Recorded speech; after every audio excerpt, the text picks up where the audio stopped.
I almost never think these pictures are funny. To me, they're more ominous or existential. This is an appropriate response for a giraffe in a thrift store.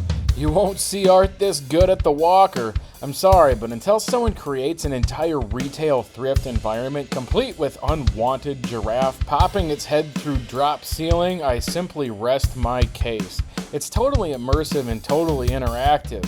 The woman's response and posture is totally appropriate as well, as though she's experiencing a moment of somber inspiration.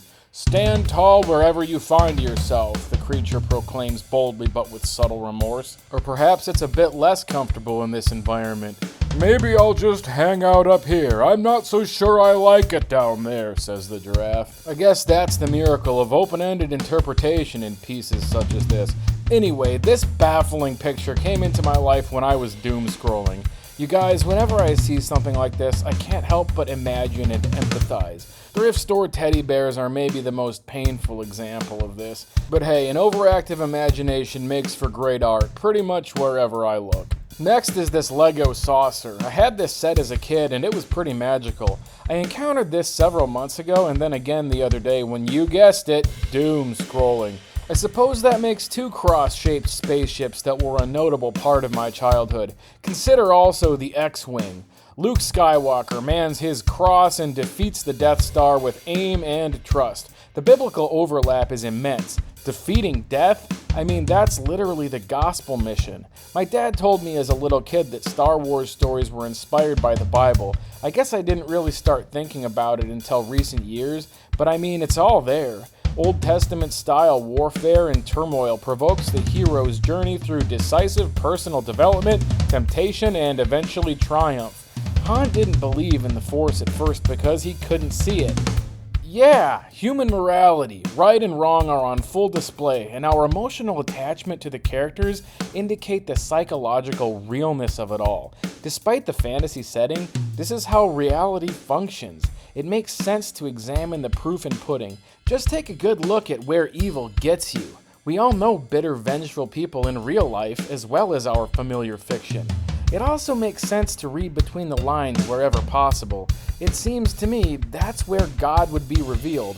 Otherwise, meaning would be all spelled out, obvious and boring. That's not poetic or interesting, and it's certainly not conducive to purposeful living. Next are these wooden playgrounds that everyone seems to have forgotten about, myself included. It's eerie how few decent pictures my lazy Google search yielded, but I spruced some of these up with a bit of Photoshop magic. You guys, when I look at these, it's tempting to ask just what the heck happened. Sometimes it feels like the life we were promised was a total lie, but then I remember that the only thing we were ever promised was an adventure. That's what these playgrounds are, fundamentally, a contained environment for kids to practice adventure, to begin learning about what behavior produces what result. It's the adventure of right and wrong. Then comes the day around 12 years old when adolescence begins, and the playground starts to feel a bit too small, too immature.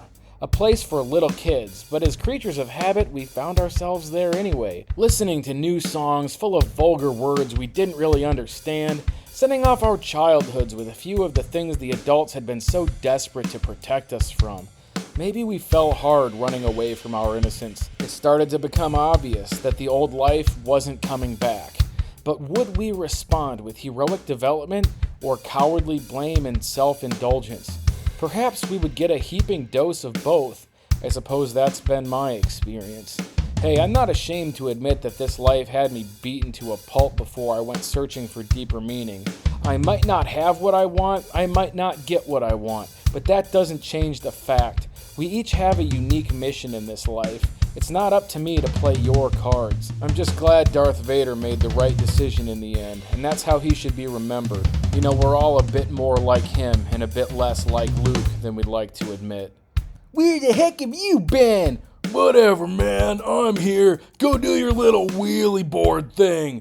This comic has been on my mind for weeks. It's just dead on. The whole idea of the son being late is hilarious enough in itself, but the thought of him being a bigger slacker than the porter? Oh man, that's rich. It's like the son knows he's failing at his job, but he still talks down to the boarder to save face, ridiculing his feeble skateboarding ambitions and perhaps even pretending to misunderstand them. Or else perhaps the son genuinely has better things to try and understand than the vain efforts of thrill seekers down below. It's a hilarious role reversal of sorts, or perhaps a statement about our modern dilemma. The fact that everyone seems so entangled in their own self-importance, their own mission, that we fail to take responsibility, admit our wrongdoings, afford grace and forgiveness to those who show up late, etc. I don't know why it's so amusing to observe the failings of the morally bankrupt, but I guess that's what I'll call the Homer Simpson phenomenon. My point is that it's not funny without meaning. Cartoon characters don't even exist, but we allow them to permeate our imaginations. They're like extreme examples of people we've encountered before, like bite-sized previews. But I think the execution here is spot on. Outstanding cartoon. I'm actually not familiar with this artist, but I haven't gone digging. Shout out to Jensen. I'm guessing this was made in 2015. Seems to fit the era. I saw this posted in the notorious Facebook group called the CRT Collective a day or so after I made that last video, which included a huge spot on this nostalgic wood paneling. Really? I'm not going to say any more for now, but I've seen some powerful synchronicities, or what some call coincidences lately. Actually, to be honest, this is the third one I've touched on in this video. I haven't been elaborating on them because people often get hot-headed and dismissive about that sort of thing. Okay, I guess we should do some fast ones since I've been so long-winded and we've only covered a few things that have inspired me. So get a load of these glow-in-the-dark stadium cups. I've actually been considering putting my art on some of these and then selling them online. Let me know if you might be interested in owning something like that. And check out this Toyota FJ40. Long story here, but my dad used to have a Jeep YJ 4-cylinder, and for a while I became a bit fanatic about off-roaders. To my taste, this is about as cool as it gets. Next, we've got this unusually cool Sonic shirt I saw online. I'm a big fan of the more retro Sonic aesthetic, especially when minimal shading is involved. Don't get me wrong, I dig the excessive shading as well, especially when it's way over the top like in this retro art. But since we're on the topic, I've been digging these Mario 64 ROM videos people have been posting too. I'd like to see more art-driven games, since graphics aren't really improving much these days. I think the only real way to draw people in is with better creativity and better world building. You know, Mario 64 felt like such a believable place. Like as kids, we would just wander around and be completely entertained. Giving tours of the castle for our neighborhood friends who hadn't seen the game before, completing the levels was somehow second to exploration, and I think good art makes that possible. Then we've got some Rama pictures. Rama is a science fiction book by Arthur C. Clarke. They never got around to making it into a movie. I first heard about this series on Ross's Game Dungeon, then I read the book a couple years ago. Rama is a giant space cylinder that passes near the Earth and people decide to go explore inside. It's full of alien mystery and wonder. And here's a picture of my roommate's old dog. This dog was my best friend for a while there. Eventually they all moved out and that's when I decided to get my dog. Next is this picture that came with the house. Nobody seems to know who this guy is, but if you do, ask him to reach out to me. Tell him he's shirtless on YouTube with a PBR. I need context. I think this one's worth at least 1,000 words, you guys. Perhaps he's a cautionary tale and perhaps a legend. Only time will tell. Here's a drawing by beloved musician Wesley Willis. He always inspired me quite a bit. Dig into him if you're unfamiliar. And here's a bunch of muscle men. I'm not sure I can pronounce the proper Japanese name for these. In the States they were just called muscle. These were crazy little rubber figurines with a wrestling theme that were popular a little while before I was born. So naturally, I'm nostalgic for that time I missed, just like everyone else seems to be these days. This here seems to be quite the assortment. Most things don't really make me feel like a kid again, but on occasion, looking at an image like this sets off a flickering spark. I did track down a handful of these figures about a decade ago, but this is one of many hobbies I haven't kept up with, and I suppose for good reason. I don't really collect stuff anymore, at least not like I did. If my treasure is on Earth, my heart will be on Earth after all. Speaking of treasures on Earth, this is a screenshot from one of Brian Ropar's videos. He does a lot of amazing things, and I don't want to put him in a box, but he's a bit famous for his collection of plastic chairs. I thought this was an unusually cool / liminal screen grab of his assortment. I could say a lot about this, but maybe another day.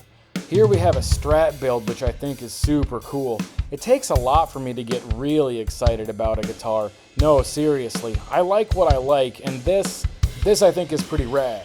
Actually, I'm not crazy about the neck inlays, but the line artwork is exactly enough. Baffling minimalism and excess all at once. I'm a big fan of clear pick guards. One of my guitars has a similar thing going on, and I didn't plan to talk about this at first, but there's actually a muscle figure anchored down inside, along with a purple rubber scorpion. I better put some more fun stuff in there one of these days. Gotta bring a whole diorama with me on stage, don't you know? Speaking of guitars, I couldn't believe the look of this tuner pedal. For those unfamiliar, these are usually plain white.